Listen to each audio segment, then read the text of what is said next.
నాకు కావాలి, ఏం చెప్తున్నావు? నాకు కావాలి. ఇప్పుడు గుంజుకొని వెళ్ళిపోతే నువ్వు గుంజుకొని చూడరా, నీకు పని చెప్తా.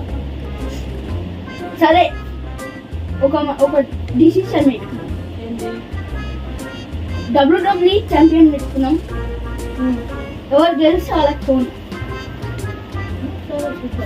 ఓకే సరే, నువ్వు రెడీ అయ్యగా నేను రెడీ చేస్తా.